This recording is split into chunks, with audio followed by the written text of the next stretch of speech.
هي فرنسا احتلتنا ما يقارب ال 25 سنة، بس على فكرة ان كانت ضيفة خفيفة لطيفة، نحن وبحمد الله عملنا عن الاحتلال الفرنسي تقريبا 14 جزء من باب الحارة و35 مسلسل متنوع ما بين بيئة شامية وما بين غيرها. هو اذا بدك تسألني يعني بصراحة انا مش عارف مين اللي احتل الثاني ومين اللي علم لغته للثاني. ممنوع الدخول بالخروج على الحارة، ويلي بيخالف التعليمات تطلقوا عليه النار.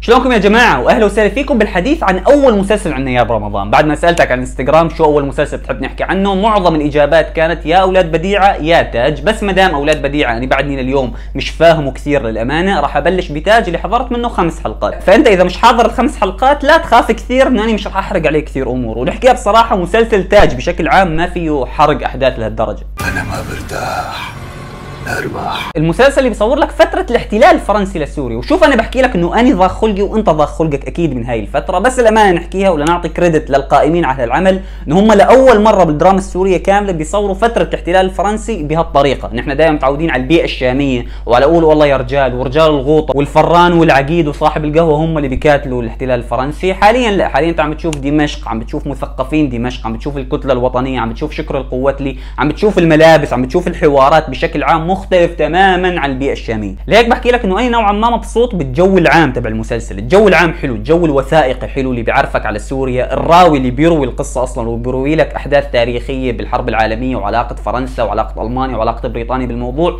الجو العام للمسلسل فعلا حلو. وتقريبا انت صرت تحس انه سامر البرقاوي وتيم حسن عم بيحاولوا دائما يهربوا من الدراما الواقعية، ما بدهم يصوروا لك شيء بالواقع الحالي، دائما عم بيهربوا للتاريخ، يا اما بالزند بفترة العثمانيين يا اما حاليا تاج بفترة الاحتلال الفرنسي. وانا ما عندي مشكلة للامانة انك تصور لي فترة الاحتلال الفرنسي بنظرة مختلفة خاصة فيك، بس يا اخي انتم ما تروحوا على فترات ثانية، يعني يا اما تروحوا على فترة ما بعد الاحتلال الفرنسي، مثلا فترة الانقلابات على سبيل المثال، الانقلابات العسكرية بسوريا ليش ما تتطرقوا لها؟ فترة وحدتنا مع مصر، يا اما اذا بدكم ترجعوا لورا يا اخي ارجع لي لفترة ما قبل العثمانيين، شلون كانت سوريا ما قبل العثمانيين بسوريا؟ ليش دائما محصورين يا اما بفترة الاحتلال العثماني يا اما بفترة الاحتلال الفرنسي؟ واذا حاليا بدنا نفوت بموضوع المدح، فاول واحد لازم ينمدح بالمسلسل وبصراحة اللي انا بشوفه بطل المسلسل الاول هو سامر برقاوي، لا بسام كوسة ولا تيم حسن، سامر برقاوي بالصورة اللي عم بيقدمها اللي هي افضل صورة بسوريا من ايام الزند السنة الماضية فعليا، بالالوان اللي هو بيختارها، بالكادرات اللي بيصور فيها، بالانفجارات بالحلقة الخامسة اذا شفتها فعليا انا ولا مرة شفت مسلسل سوري بيصور حرب او بيصور انفجارات او بيصور اصلا بطريقة الكادرات والزوايا وطريقة التصوير اللي هو بيصورها مثل سامر البرقاوي بالزند او مثل سامر البرقاوي حاليا بتاج. هم بنوا مدينة كاملة ليصوروا هالمسلسل على فكرة. صورة المسلسل والالوان وخاصة بمشاهد الحرب بتحسسك انك انت بكول اوف ديوتي او بردد، وبعدني عن توقعي توقعت لك يا بالحلقة الماضية انه فعليا اخراج سامر البرقاوي لتاج كثير بيشبه اخراج مروان حامد لفيلم كيرة والجن بمصر، ومبسوط لدرجة ما بتتخيلها انه الجنود بهالمسلسل بيحكوا فرنسي، الفرنسيين بيحكوا فرنسي عادي جدا، تتخيل لاي درجة وصلك بسام الملب باب العارة انك تنبسط انه الفرنسيين بيحكوا فرنسي عادي جدا. اي نعم هو كان لازم يكون في ترجمة يعني لحكيهم لانه انا مش فاهم هم شو بيحكوا اصلا مثل تيم حسن، بس ما بعرف اذا انت حاليا بتتفرج عليه على التلفزيون، هل على التلفزيون بيحطوا لكم ترجمة؟ انا ما بتفرج على التلفزيون فما بعرفش، فاحكي لي بالتعليقات. بس بشكل عام انا مبسوط انه انا مثل تيم حسن، حاسس حالي انه فايت بالجو، انه انا فعليا مش فاهم هو هذا الجندي شو عم بيحكي. حتى فكرة شكري القوتلي بالذكاء الاصطناعي حبيتها، اي نعم هو طالع شكله بيضحك حبتين بس ماشي حلوه، وكانوا يستخدموها بمصر السنة الماضية وشكلها راح تفوت على سوريا، والممثل على فكرة اللي هو عم بيأدي دور شكري القوتلي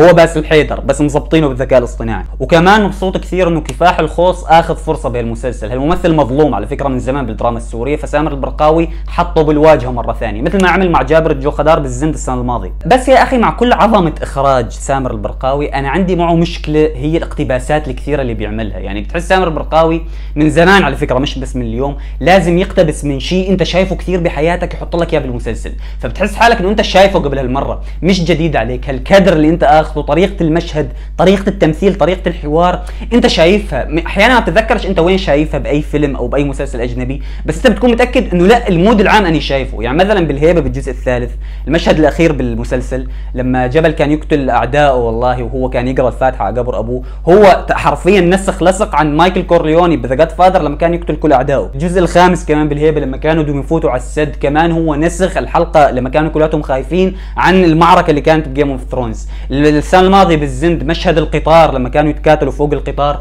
انت حرفيا انت شايفه بشغل شيء 20 فيلم برا. وكمان تاج انت ما فيك تمسكه انه انت سارق من هالمسلسل، سارق من هالفيلم، لا هو مجموعه اقتباسات. يعني فيك تحكي انه المود العام بيشبه بيكي بلايندرز حبتين، فيك تحكي انه لا هو بيشبه فيلم الفلاني، فيك تحكي انه لا بيشبه الفيلم الثاني. هو مجموعه افلام مخلوطه مع بعضها، انت بتحس حالك انه هالشيء اللي انت عامله مش كرييتيف، هالشيء اللي عامله انا شايفه قبل المره بحياتي. وانا اكثر شيء مضايقني بالمسلسل للامانه هو النص من عمر ابو سعد اللي هو نفسه اللي كتب الزند. وانا يعني بعرف انه الناس كلها حاليا عم بتقارن بين الزند وبين تاج، بس هو حقهم، يعني حقنا كلياتنا انه نقارن بين المسلسلين، لانه هون اخراج سامر برقاوي وتيم حسن وكتابه نفس الكاتب، اكيد راح اقارن تاج بالعمل اللي نجح كثير السنه الماضيه. وبصراحه بحكي لك انه لا يقارنوا مع بعض ابدا، الزند كثير انجح من تاج. كاول 5 حلقات عم بحكي، ما بعرف شو راح يكون حكمي بعد 30 حلقه. اول شيء انا حاسس انه النص كثير خلقه ضيق، يعني كثير مش حابني اني كمشاهد، انه تعال انت كمشاهد تعال اقعد خلص، تعال لهون تيم حسن هو البطل وبسام كوسه هو الشرير من اول حلقه، خلص هو حرق لك اياه. يعني المسلسل قصته بتحسها محروقه، بتحسها محروقه وشايطه ومطروقه 1000 مره بالدراما السوريه. هل هاي اول مره انت بتشوف بطل بينظلم ببدايه المسلسل والمجتمع بيظلمه وهو بيحاول انه يثبت للمجتمع انه هم غلط؟ يا ابن الحلال حتى في شخصيه بسام كوسه لا تضرب لي بوجهي فورا من اول حلقه انه هو الجاسوس الفرنسي وهو اللي بياخذ مره تيم حسن وهو اللي بيعمل وبيعمل وبيعمل.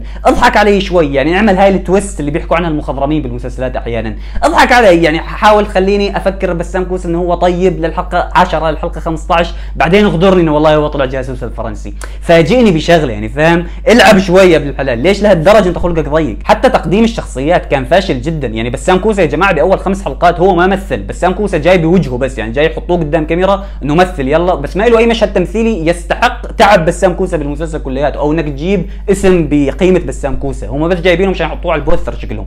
فمش فاهم يعني. حتى الزند انت هل تقارن دخلة الزند السنه الماضيه برمضان باول حلقه بدخلة تاج حاليا؟ انت تتذكر الزند لما فايز قزق قتل ابوه لعاصي، وبعدين شفنا عاصي بيرجع وهو كبير، وعرفوك على شخصيه انس طياره اللي هو البطل المضاد لتيم حسن، وبالعكس انس طياره اخذ فرصه باول 5 حلقات واخذ مشاهد اكثر بكثير من تيم حسن وقتها، وتعرفت عليه لما كان صغير وليش هو صار شرير ومعامله ابوه له، تعرفت عليه فعليا بشكل كامل انت باول 5 حلقات. بس سام كوسه هل انت فاهم هو ليش هو جاسوس؟ هل فهمان هو ليش شرير؟ هل فهمان هو ليش اخذ فاي يونان من تيم حسن؟ انت مش فاهم شيء. هو عمر ابو سعده مسك بسام كوسه وحطه هيك بوجهه. وبعدين في مشاهد فيها افوره يا جماعه، شو والله لما تيجي تقتل لي واحد وهو عم بينازع بتيجي بتعطيه سيجاره، ولا هو بياخذ السيجاره وبيدخنها منك وبيحكي لك على راسي يا غالي ما بعرف شو، بيخمس معك. شو يا جماعه شو في مشان الله؟ وكالعاده مثل ما بجيك بنص الحلقه دائما بحكي لك اشترك بالقناه، لانك ما جبت لي ال 20000، يعني ظللنا 400 غدرتني انت فيها ما جبنا ال 20000 فيها، فيا ريت تعطيني ال 20000 وتحكي لي شو هو المسلسل اللي بدك يعني احكي عنه بالحلقات الجايه.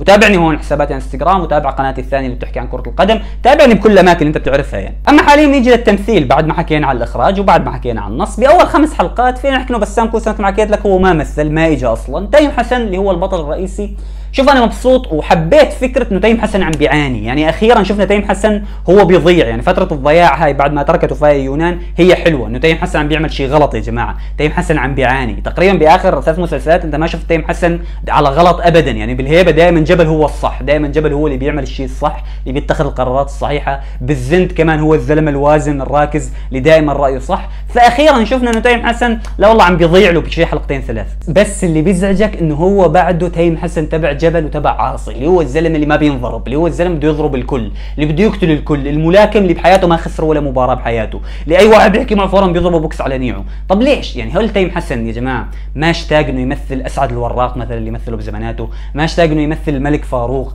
محمد بن ابي عامر بربيع قرطبه؟ ليش دائما انت بدك تطلع بنفس الشخصيه اللي ما بتنهزم، الشخصيه اللي دائما هي قويه جسمانيا، اللي دائما بكل حلقه من تاج لازم تقتلها شي حدا او لازم تضرب لها هيك بوكس على الناعم لشي حدا؟ فعليا هو مود محمد رمضان بمصر، انا مش فاهم ليش دائما البطل لازم يطلع بهاي الصوره. يعني ليش ما تيم حسن بهيك مسلسل طلع بدور مثقف يا اخي، مثلا المثقف العادي اللي هو بده يناضل مشان استقلال سوريا وما بعرف شو كذا؟ ليش لازم يطلع ملاكم؟ ويا اخي حتى حطيته كملاكم، ليش هو بس ما يضرب بالحلبه؟ ليش لازم يضرب كل العالم من برا؟ ومعلش انا في شغله قاهرتني لازم احكيها، الكرياتيفيتي تبع تيم حسن بالمسبات اللي بيستخدمها انا زعجتني، يعني استخدمها بالهيبه واستخدمها بالزند وحاليا عم بيستخدمها بتاج، شو هدفها يا جماعه؟ يعني ليش هو بيستخدمها انا مش فاهم، والموضوع فعليا بده ابداع يعني لا يوصف. انا متاكد انه تيم حسن قبل المشهد هو بيقعد يفكر بالمسبات وطريقه نطقه للمسبات اللي بده يحكيها اكثر ما يفكر بالمشهد اللي بده يمثله، يا هو يا عمر ابو سعد اللي كاتب النص، يا سامر البرقاوي اللي طالب منه هالمشهد. ليش؟ شو الهدف؟ يعني بس فهموني شو الهدف؟ هل هو بيخدم الشخصيه؟ بيحكوا لك والله هي شخصيه ملاكم،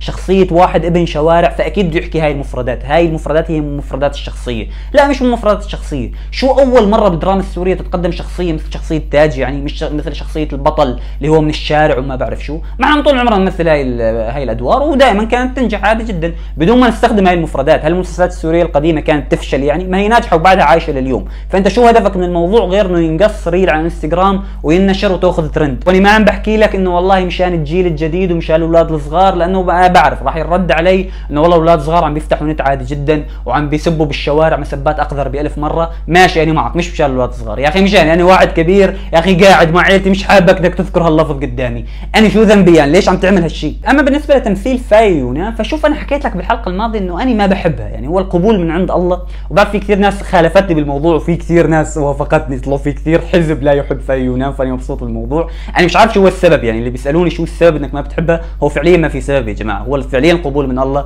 فعليا ما بقبلها لهي المخلوقه لما كانت تغني، وانا ضد انه اللي بيغنوا يجوا يمثلوا، يعني هي بحياتها ما مثلت ولا دور، فتيجي تعطيها دور بطوله بتاج بمسلسل بحجم تاج بانتاج مثل تاج. انا مش فاهم انتاج مثل تاج، طلعت حلوه ما علينا.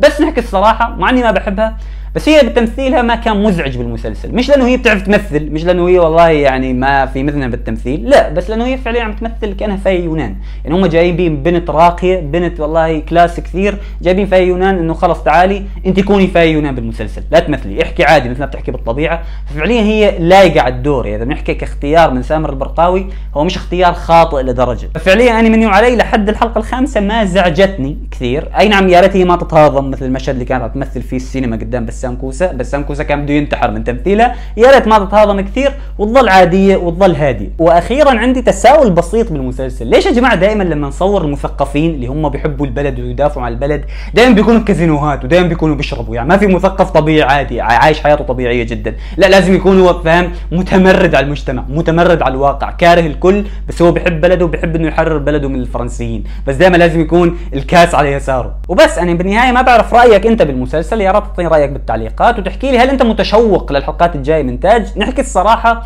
تاج فيه مشكله انه هو مش مشوق، يعني المسلسل ما بخليك انك تستنى الحلقه اللي بعدها. يعني عادي فيني اراكب 5 حلقات من تاج اشوفهم كلها دفعه واحده، حتى دائما المشهد الاخير من الحلقه الاخيره ما بيكون مشوقني لدرجه انه احكي والله شو بده يصير بالحلقه اللي بعدها. وهالشيء غريب شوي على سامر البرقاوي، وكان يستخدمه بالزندس الماضي ما استخدمه بهالمسلسل، يا هو فشل فيه انا ما بعرف. يا ريت تغير رايك بالتعليقات مثل ما حكيت لك. كان معك طارق حريري المحنك الاعظم دائما وابدا بهذا الكون.